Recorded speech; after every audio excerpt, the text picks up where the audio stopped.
Hello guys, welcome to trend talk. अगर आप इस चैनल पर नए हैं तो चैनल को सब्सक्राइब करो, वीडियो को लाइक करो, आपको इन्फॉर्मेटिव नॉलेज जो है मिलती रहेगी। तो आज ये टॉपिक है, ये है ब्रिक्स का। क्या ब्रिक्स नेक्स्ट सुपर पावर है, और ब्रिक्स क्या है, क्यों है, और इसका जो है मोटिव क्या है। तो बिना टाइम वेस्ट करे हम वीडियो स्टार्ट करते हैं। आपके में अगर वर्ल्ड मैप दिखाओ तो वर्ल्ड मैप आप क्लियरली देख सकते हो कि ये रेड वाला जो ब्रिक्स है, ये ब्लू वाला जो है, ये G7 है। तो G7 आगे जाके पता चलेगा कि G7 क्या है, क्यों है। तो आप अगर ये देखोगे, ये टॉप 5 कंट्रीज जो देखोगे, तो ब्रिक्स की टॉप 5 कंट्री है Brazil, Russia, India, China, south Africa. तो इनका मोटिव क्या है। अब देखोगे दुनिया की जो 26% जीडीपी है, वो ये ब्रिक्स की नेशन होल्ड कर रही है। और जो 42% जो पॉपुलेशन है, इसका 42% दुनिया का पॉपुलेशन ये 5 कंट्री जो होल्ड करती है। तो इनका इनका जो मोटिव क्या है, इनका मोटिव है इकोनॉमिक, जो है इकोनॉमिक, जियो पॉलिटिकल, या फिर पॉलिटिकल इन्फ्लुएंस, या और जो है इनका इन कंट्री का इंक्रीज करना, और जो वेस्ट का डोमिनेंस जो है उसको कम करना या फिर बैलेंस करना। क्योंकि वेस्ट देखोगे तो पावरफुल है, अभी भी सारे ट्रेड जो है डॉलर में होते हैं, और अमेरिका पूरी दुनिया को अभी भी कंट्रोल करता है। तो काइंड ऑफ ये जो है इसका डोमिनेंस को कम करना है, ये इनका मोटिव है। अब ब्रिक्स कब बना। ब्रिक्स का स्टार्टिंग देखोगे तो फॉर्मेशन हुआ है 2006 में। फर्स्ट जो मीटिंग हुआ, रशिया, चाइना, इंडिया, ब्राजील, तो ये 4 कंट्री थी। इन 4 कंट्री में ऑफिशियल जो ब्रिक्स समिट हुआ, स्टार्ट हुआ 2009 में। 2009 में जो है ऑफिशियल समिट स्टार्ट हुआ। और 2010 में क्या हो, जो 2010 में क्या हुआ, साउथ अफ्रीका भी ज्वाइन कर लिया। तो ये BRICS बन गया, तो ये पूरा ब्रिक्स बन गया। अब रीजन देखोगे तो रीजन क्या था, वर्ल्ड बैंक, IMF और वेस्ट जो डोमिनेंस था, इसको कम करना, उसका अल्टरनेटिव बनना। और अपने जो है, अपने दुनिया जो अभी जो डेवलपिंग नेशन है, उनका जो अपने अपने आप को ये पुश करना, अपने आप को जो है ग्लोबली पुश करना, ऊपर लेके जाना, और डॉलर का जो डोमिनेंस को उसको कम करना। तो अभी ब्रिक्स में कितने मेंबर है देखोगे, तो अभी ब्रिक्स में इजिप्ट, ईरान, ठीक है, अर्जेंटीना, साउथ अरेबिया, UAE, ये सब ऐड हुआ नए मेंबर, क्योंकि ये अभी एक्सपैंड हो रहा है। और ये देखोगे इंक्लाइन जो है पावर है, अभी अभी जो राइजिंग पावर है ये है। तो ब्रिक्स ने क्या क्या अचीव किया देखोगे, तो ब्रिक्स का अचीवमेंट देखोगे तो न्यू डेवलपमेंट बैंक NDB 2015 में स्थापित हुआ। ये वर्ल्ड बैंक का अल्टरनेटिव है, यहाँ से आपको लोन मिल जाएगा। तो अभी इसका जो इन्होंने 50 बिलियन का कैपिटल जो है सारी कंट्री ने जमा करके रखा। तो इंडिया को देखोगे मल्टीपल इंफ्रास्ट्रक्चर प्रोजेक्ट के लिए जो है लोन यहाँ से मिला है। तो इंडिया जो यहाँ से लोन ले चुका है और लेता रहेगा।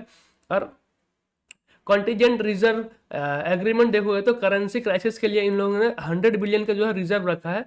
तो इन्होंने क्या किया, 100 बिलियन का रिजर्व भी अपने पास जो है ब्रिक्स में रखा है। और लोकल करेंसी का ट्रेड पुट सबसे जो बड़ा रीजन है, ये लोकल करेंसी का ट्रेड पुट्स। ये क्या है कि चाइना, रशिया, इंडिया रूपी, युआन, रूबल में ट्रेड करना चाहते हैं। और इंडिया अगर रूपी में ट्रेड करेगा तो इंडिया का रूपी स्ट्रांग होगा। रशिया अगर अपना युआन में ट्रेड करेगा, सॉरी रूबल में ट्रेड करेगा, तो रूबल स्ट्रांग होगा। चाइना अगर युआन में ट्रेड करेगा तो अपना चाइना का युआन जो है स्ट्रांग होगा। तो उनको फिर उनको अपना गवर्नमेंट के, जैसे कि RBI को अगर रूपी में ट्रेड करता है इंडिया, तो अगर सारे नेबर कंट्रीज अगर रूपी में ट्रेड करता है, जितने भी अपने ट्रेडिंग पार्टनर है, तो जो रुपया है स्ट्रांग होगा, रुपया गिरेगा नहीं। अगर अभी मैं आपको रुपये का हाल दिखाऊं, ये देखोगे, ये देखो ऑल टाइम लो पे है रुपया। अभी $1 की कीमत जो 87 रुपया 6 पैसा है। तो देखोगे कितना ज़्यादा वीक हो चुका है डॉलर के आगे हमारा पैसा। तो ब्रिक्स क्यों बना था, ये है डॉलर का चार्ट देखोगे। तो ये मैं आपको आगे बताता हूँ डॉलर का, इसका जो बनने के बाद डॉलर पे क्या इम्पैक्ट हुआ।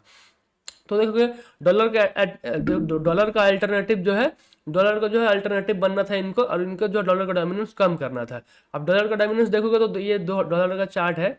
डॉलर का चार्ट आप 2022 से देखोगे तो 2022 से कितना परसेंट ड्रॉप हुआ। तो अपने पीक से जो 18-20% जो है ड्रॉप हो चुका है। मतलब क्या है कि 2022 से डॉलराइजेशन चल रहा है, और धीरे धीरे करके अभी ये पीक पे आया, क्योंकि अभी ये डॉलर में जो 12-15% का फॉल देखने को मिला। क्यों देखने को मिला, क्योंकि इंडिया, चाइना, रशिया क्या इन्होंने क्या किया, इन्होंने अपना बॉन्ड जितना था वो सब, US जितना बॉन्ड था वो सब बेचा। तो आपको डॉलर में जो फॉल देखने को मिला, अभी एक डाउन ट्रेंड में है। तो यही अभी अमेरिका को बहुत दिक्कत दे रहा है, क्योंकि उनका जो है करेंसी खत्म हो रहा है, उनकी वैल्यू जो है, उनका डोमिनेंस कम हो रहा है।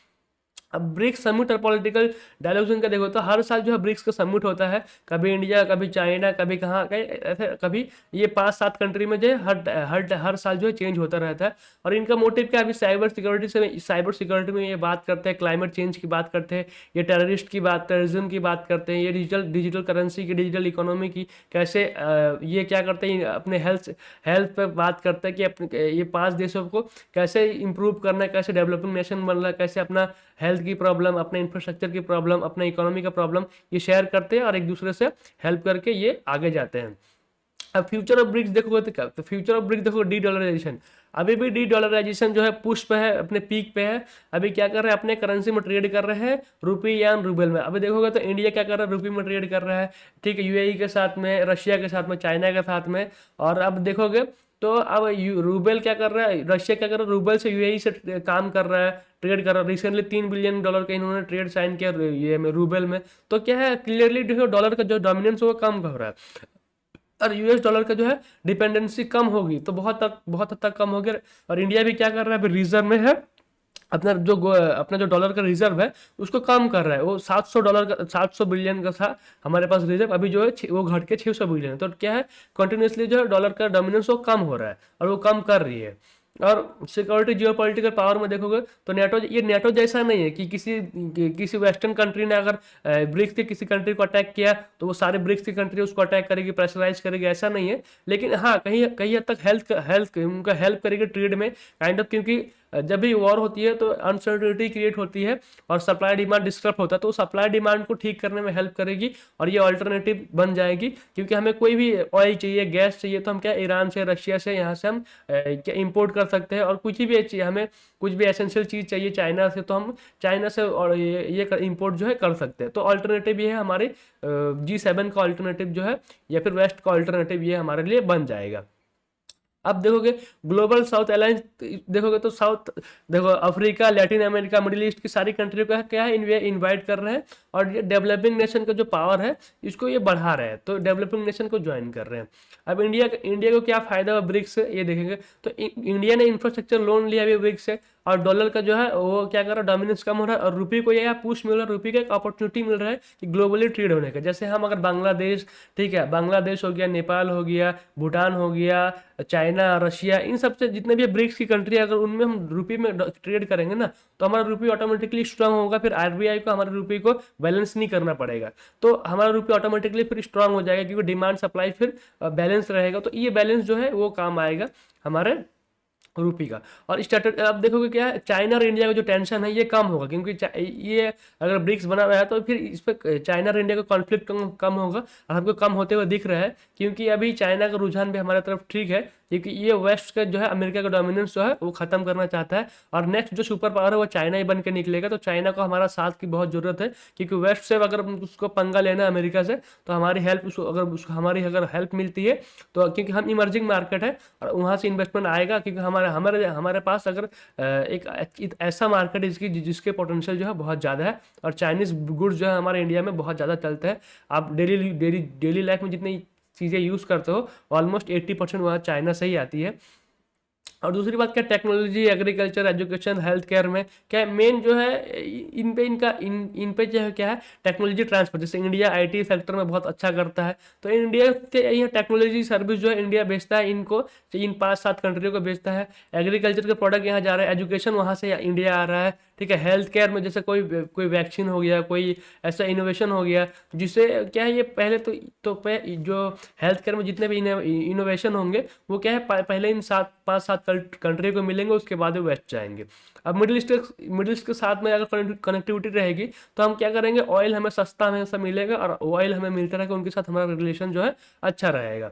तो ये जो है, और चाबहार पोर्ट देखोगे, INSTC में देखो, जैसे प्रोजेक्ट में क्या है, ब्रिक्स का सपोर्ट मिल रहा है, ब्रिक्स से लोन मिल रहा है, तो क्या है, ब्रिक्स का सपोर्ट मिल रहा है हमें, तो हम भी ग्रो कर रहे हैं, और हमसे ये भी ग्रो कर रहे हैं। और इंडिया के लिए फ्यूचर अपॉर्चुनिटी देखोगे तो रूबी को जो है ग्लोबली जो है ग्लोबल करेंसी बनाना और रूपी को प्रमोट करना, ये है।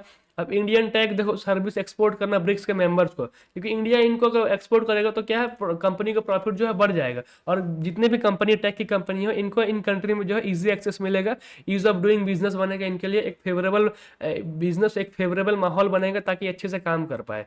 और ब्रिक्स के अंडर अपना AI डेटा वगैरह जो है इनको अलाइन करना, क्रिएट करना, और स्ट्रेटेजिक डोमिनेंस क्रिएट करना, और इंडियन रुपये को जो है ये करना, बूस्ट करना, और इंडियन रीजन, जितने भी ओशन रीजन है उनमें अपनी पकड़ बनाए रखना ये ब्रिक्स का, ताकि वो कहीं से भी अगर, क्योंकि आगे जाके के कोई वॉर सिनेरियो होता है तो इन 5-7 कंट्री क्या करेगी, अलाइन हो जाएगी और एक पावर बनेगी, और वेस्ट और एशिया का जो है फाइट होगा, फिर हमें देखने को मिलेगा वर्ल्ड वॉर अगर 3 होता है तो काइंड ऑफ ऐसा हमें देखने को मिलेगा।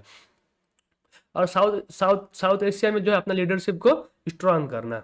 अब देखोगे मैं आपको सीधा इसका मैं आपको कंपैरिजन, इसका जो ब्रिक्स का जो कंपैरिजन है वो G7 है। अब G7 क्या है, जर्मनी हो गया, अमेरिका हो गया, कनाडा हो गया आपका, फ्रांस हो गया, तो ऐसे 7 कंट्री जो है टॉप 7 कंट्री यहाँ पे देखोगे, यूके हो गया, यूनाइटेड किंग देखो, USA, UK, Canada, Germany, France, Italy, Japan, ये G7 है। और इंडिया में देखोगे आपको मैंने ब्रिक्स बता दिया कि ब्रिक्स इंडिया में है, सॉरी इंडिया ब्रिक्स में है। तो अब इनका पॉपुलेशन देखोगे तो 3.6 बिलियन, 45% दुनिया का जो है ये ब्रिक्स होल्ड कर रहा है पॉपुलेशन में, और 10% सिर्फ जो है G7 होल्ड करता है। अब जीडीपी देखोगे तो 57 ट्रिलियन का जीडीपी है अभी ब्रिक्स का, और जो है 45 ट्रिलियन जो है वो G7 का। तो हम क्या है, इनकी जीडीपी से भी ज़्यादा हमारे जीडीपी में पोटेंशियल है, और हमारी जीडीपी इनसे ज़्यादा हो गया, तो इनसे ज़्यादा हम स्ट्रांग हो गए हैं। अब जीडीपी अब देखोगे फॉरेक्स रिजर्व देखोगे तो हमारे पास 5 ट्रिलियन का फॉरेक्स रिजर्व है, और इनके पास देखोगे तो इनके पास 2 ट्रिलियन का, 1.5 से 2 ट्रिलियन का अप्रॉक्स फॉरेक्स रिजर्व है। तो फॉरेक्स रिजर्व भी हमारे पास जो है ज़्यादा है इनसे। तो इसलिए क्या है, हमको इसको कम करना है, धीरे धीरे इनका रिजर्व को कम करना है, और इनका जो है इनके रिजर्व को बढ़ाना है। तो हमारे पास जो 5 ट्रिलियन का जो रिजर्व है इसको कम करना है, फॉरेक्स रिजर्व को। अब देखोगे ऑयल प्रोडक्शन देखोगे तो 42% ऑफ ग्लोबल जो ऑयल है वो ड्यू टू रशिया, ईरान जो है, सऊदी अरेबिया, यूएई, ये हमारे पास है। हाँ, तो हमें ऑयल की टेंशन नहीं होगी। 20% जो है यूएस, कनाडा के पास है। तो अभी भी हमें ऑयल जो है हमें सस्ता मिलेगा, और ऑयल की अवेलेबिलिटी जो है बढ़ गई है, हमें कभी भी किसी भी सिचुएशन में हमें ऑयल जो है मिल जाएगा। अब देखोगे बैंक्स क्या है, new development bank NBD 100 billion को जो है फंड अभी है इनके पास में है, लेकिन आईएमएफ और वर्ल्ड बैंक जो है वे वेस्ट से डोमिनेटेड है, ये हमें डोमिनेट करती है। इनके पास जो है ज़्यादा पावर है एज पर फाइनेंस और एज पर ट्रेड, क्योंकि इनकी करेंसी जो डॉलर जो है वो भी अभी भी चलती है। और बेसिकली G7 का पीछे जो अमेरिका ही है, और अमेरिका इसका माई बाप है। तो ट्रेड करेंसी देखोगे तो लोकल करेंसी को जो है हम बूस्ट कर रहे हैं, लोकल करेंसी को हम ट्रेड में बूस्ट कर रहे हैं सारी करेंसी का। और इनका जो मोटिव क्या है, G7 का मोटिव है डॉलर को और यूरो का डोमिनेंस को बढ़ाना। तो ऐसे ही ये क्या कर रहे हैं, यूरो को और डॉलर को बढ़ा रहे हैं। अब देखोगे टेक इनोवेशन देखोगे तो इमर्जिंग है, इंडिया, चाइना राइजिंग है। और देखोगे इनका जो डोमिनेट है यूएस, जापान, जर्मनी, ये लीड कर रही है। तो ये जो है इनमें 3 कंट्री है, और यहाँ पे जो आपको 2 कंट्री दिखेगी।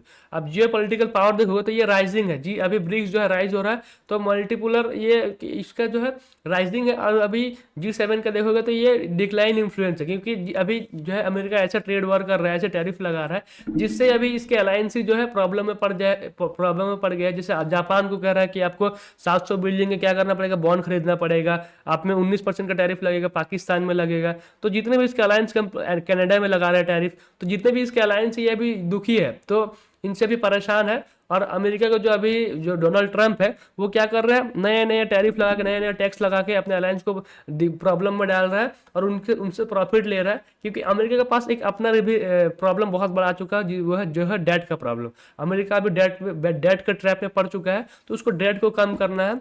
लेकिन वो अभी अपने पावर का मिसयूज कर रहा है, ओवर ब्रीच कर रहा है, वो ट्रेड वॉर कर रहा है, वो जियो पॉलिटिकली सिनेरियो ऐसा उसने कर रखा है, क्योंकि ऐसा कर रहा है कि सारे मार्केट के उसका इम्पैक्ट हो रहा है, और एक ग्लोबली स्लो डाउन हमें देखने को मिल रहा है। अमेरिका में तो हो रहा है। अमेरिका के बड़े बड़े इकोनॉमिस्ट जो है वो डोनाल्ड ट्रंप के खिलाफ है। वो कह रहा है कि ये मिक्की माउस का आप स्ट्रैटेजी यूज कर रहे हैं, या फिर अपने पावर का मिस यूज कर रहे हो। तो ऐसा कुछ वहाँ पे चल रहा है अमेरिका में, अपने उसके अलग ही इशू चल रहे हैं। तो अगर गाइस वीडियो इन्फॉर्मेटिव लगा हुआ, अगर आपको कुछ सीखने को मिला तो प्लीज़ चैनल को सब्सक्राइब करो, वीडियो को लाइक करो। मिलते हैं नेक्स्ट वीडियो में।